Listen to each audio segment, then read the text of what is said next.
Hey guys, welcome back to my channel if you guys are new here. Hi, my name is Sydney. I film cruelty free beauty videos, and today's video is one that I'm really excited about because today's video is my collection if I wasn't a makeup hoarder. So I actually got this idea from Jamie Page's recent video. I think she titled it like my entire collection if I wasn't a beauty guru.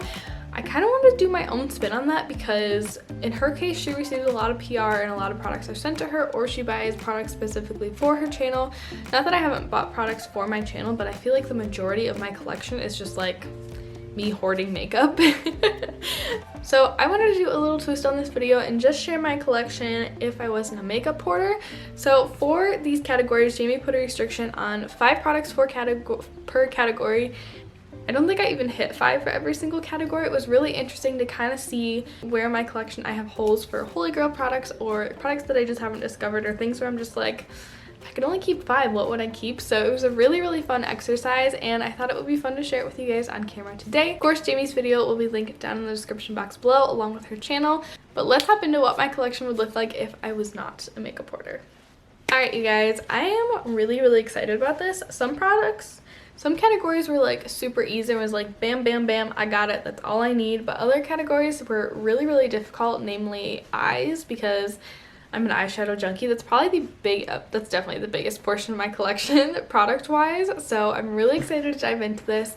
I thought we'd start off with kind of how I apply products to the face. Well, that means I would start with eyes. I want to start with face. I want to do face, eyes, and then lips. So let's start off with face products. So I actually skipped grabbing a primer. I really have not been reaching for primer lately, and I don't know, I just feel like if I prime with a moisturizer or sunscreen, I'm kind of good to go. I feel like I haven't really found a primer that really does something for my skin that's so incredibly different than like not using a primer that I don't really feel the need to grab one. So I did grab 2 foundations though, and the first one that I grabbed is the NYX Born to Glow foundation. This is a much newer foundation to my collection in comparison to the other one I'm going to mention, but you guys, I've fallen head over heels for this foundation. It has a beautiful medium coverage. I feel like it wears really nicely on my skin, and it has a really great shade range. I love the finish that it leaves my skin with, and I'm just really into this one, you guys. And the other foundation that I grabbed is the Makeup Revolution Conceal and Define foundation. I really wanted to grab a mattifying foundation and a dewy foundation because I found that I kind of like to... Because I found lately that I really do prefer a dewy or a satin finish. So I feel like by having these two, I can really mix them together and make my little foundation cocktail a little bit more versatile than just having like a matte foundation or a dewy foundation. So I think these two together will give me a lot of versatility in my non-makeup hoarder life. But these are the two that I would choose for foundation. For concealer, I would have to start out with a corrector, and the Catrice Camouflage Cream is just the corrector that I have on hand. I feel like it's not like holy grail status, but right now I'm in college and I'm like always on a budget, so this is really inexpensive. I think it's like $5 or $6, and this one definitely gets the job done for now, but eventually I think I would like to try a couple other ones. I really want to try the Becca Under Eye Corrector. I think there's another one that I want to try, but I can't think of it right now. But this is not like my holy grail corrector. This is just the corrector I have in my collection right now, so if I were to get rid of everything else, this would be the one that I would keep. For concealer, I would choose the Makeup Revolution Conceal and Hydrate Concealer. This has been my favorite concealer to date. I feel like it goes on the skin really nicely, and when you blend it out, like if you use it as a foundation, it looks really natural and really skin-like. It sits beautifully under my eyes as well as on top of blemishes or any other problems that I may be having, and bonus, it's super inexpensive. So this is the concealer that I think I would keep.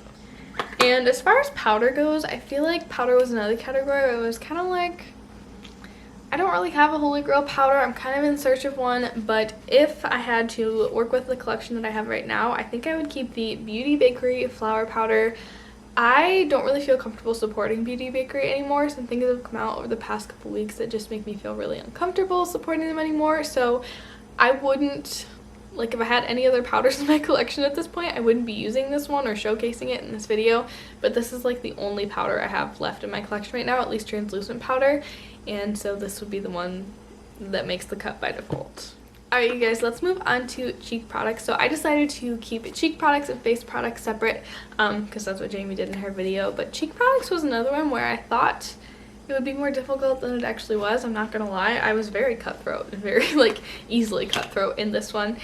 So the first product that I wanted to include is my Milk Makeup bronzer in the shade Baked. I have really fallen in love with this over the past couple months. It hasn't been in my collection long, but it's definitely created like a spot that another product has not filled yet.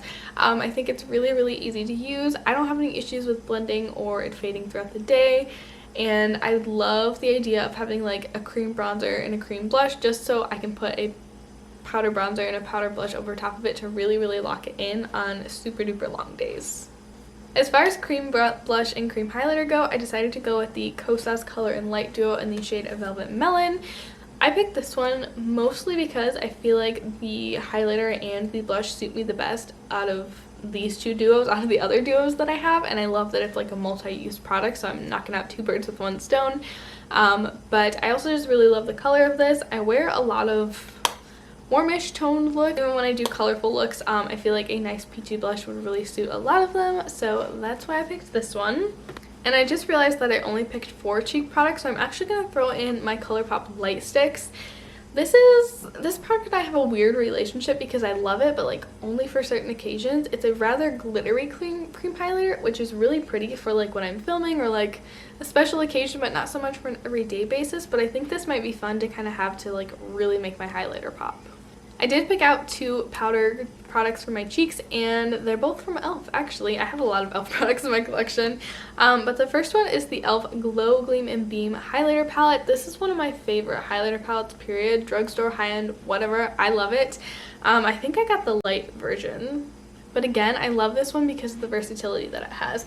These 3 highlighters right here are very metallic, very intense. They're what I have on my cheeks today over top of that Colourpop Light Sticks highlighter. These 2 right here are just a little bit softer. They give you more of a lit from within glow, and then this is a glittery topper, and I think that is so fun. So this palette would give me a lot of versatility, and I really like that in a palette. Then I also included my e.l.f. Total Face palette. This one, I think this is called like the Natural Radiance Face Palette. The actual name is not on the compact, which is really bizarre. But here's what this palette looks like. This is a really great palette, and I love to take this one traveling because it has a bronzer, 2 blushes, and a highlighter in it for me. It's an all-in-one situation. They all suit my fair skin really nicely, and yeah, it's just kind of like one and done product for me, and I really love that in face palettes. Alright, you guys, now it's time for the difficult category, and that is the eyes category. And this one was really difficult, but I think I did an okay job with my choices. I think that I would be happy. Now I'm doubting myself again. Ugh, okay, we're just gonna go for it. So I chose 2 palettes for my eye category, and the 2 palettes that I chose are the BH Cosmetics Weekend Festival palette and the So Jaded palette from Colourpop. Now, when I was creating this little basket, I was creating this basket with the thought that, okay, so I'm still passionate about makeup, I still love makeup, but I don't have a YouTube channel and I don't hoard makeup as much as I'm hoarding it right now, if that makes sense. So I don't think all of my makeup preferences would be quite the same, but I think they would be similar, namely in like the color department. Like if I didn't have videos to film or an Instagram to put my colorful looks up on, would I really be playing with so much color? I don't know. So that's why I grabbed these 2 palettes. I grabbed my BH Cosmetics Weekend Festival palette because I feel like this one is a really great balance between neutrals and colorful shades. It has a lot of color in it, and I feel like this makes color really approachable and really easy to use. So I grabbed this one because I thought it would be a little bit more practical for me if I wasn't like on YouTube and on Instagram, because it does have some neutral tones in there and I'm probably not going to reach for the colorful tones as much. And then I also grabbed my So Jaded palette from Colourpop because again, this one has such a wide variety of tones, a lot of neutrals, some pops of color. This is probably more realistic. If I was only going to grab 1 palette and I wasn't on YouTube or Instagram or any of that, this would probably be good for me because this contains a lot of everyday tones. And if I was just doing makeup for like life, not just for fun, these are probably the tones that I would be reaching for a little bit more frequently than like those super colorful palettes that I have or like the multi-chromes that I have. So practically, I think those 2 palettes would be good choices for me, but like my heart still hurts thinking about giving up all my eyeshadow. I also included one Super Shock shadow in my choices for eyes, and that is the shade Cherish. This was part of I think it was a Make-A-Wish collab that Colourpop did several years ago, but this is just the most beautiful, like, glittery, shimmery bronzy shadow, you guys. Oh my gosh, it's so pretty. This realistically is like my perfect like date night, night out eyeshadow. It's easy, it's quick, it still gives me a little bit of glam because it's super glittery, but it's one shadow. I feel like realistically this would be one that I would reach for a lot. For mascara, I just grabbed my Covergirl Exhibitionist mascara. I'm not sure if I'm totally in love with this mascara yet, but it's the mascara I have on hand, so I'm like, well, I might as well just throw this one in or else I'm not going to have a mascara to use. But I like this one so far. I feel like it builds nicely on itself. It definitely gives me nice volume, but I'm not 100% thrilled with the length that it's giving me. I wish it would make my lashes a little bit longer, but otherwise I do think it's a pretty good mascara. And then the final eye product that I chose is the Covergirl Easy Breezy Draw and Fill Eyebrow Pencil.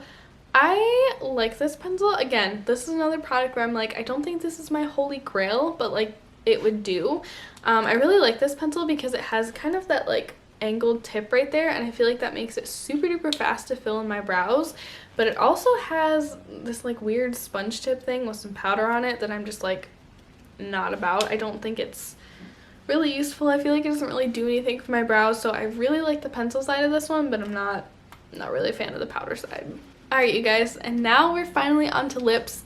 This category, I had to be realistic with myself because realistically, I wear nude lips like 98% of the time. Every once in a while, I pull out a bold lip, but it's very, very rare. So I grabbed some mostly nude neutral options. I did grab a coral gloss, but the first two products that I grabbed, I didn't even grab 5. I just grabbed 4. I'm like, you know, I think I'm good with these.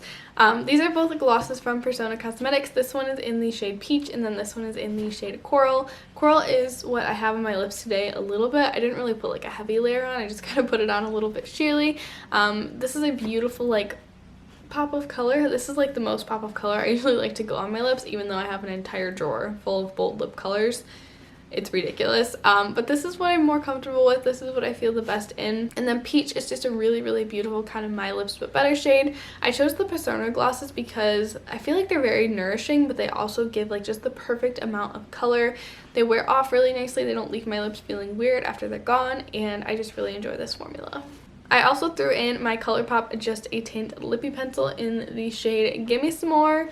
I know myself, and I know that I love a good chubby lip pencil, and so I knew I had to throw one of these in. These are my favorite to just throw in my purse, throw in my backpack, throw in my pocket, throw wherever I can and run out the door. They're so easy, they're so low maintenance, and I really do like this color. I actually did throw in a lip liner, which kind of surprised me a little bit, but this has been the only lip liner in my collection. Okay, that's a lie. There's one more lip liner that I tend to consistently use, but this is usually the liner that I go for when I'm wearing any kind of lip product, and this is the Buxom Plump Line Lip Liner in the shade Incognito. This one pairs so beautifully with all the lippies that I just mentioned, and it's just one of my favorites.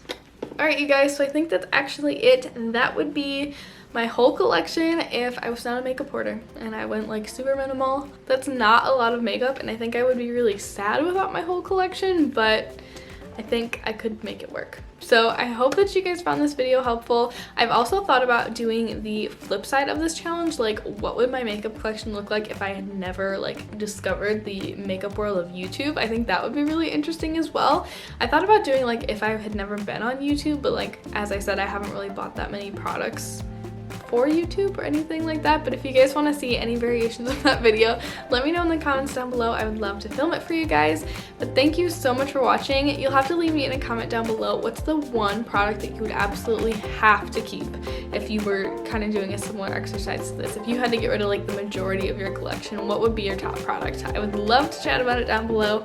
But that's gonna wrap it up today. Thank you so much for watching, and I'll see you in my next one.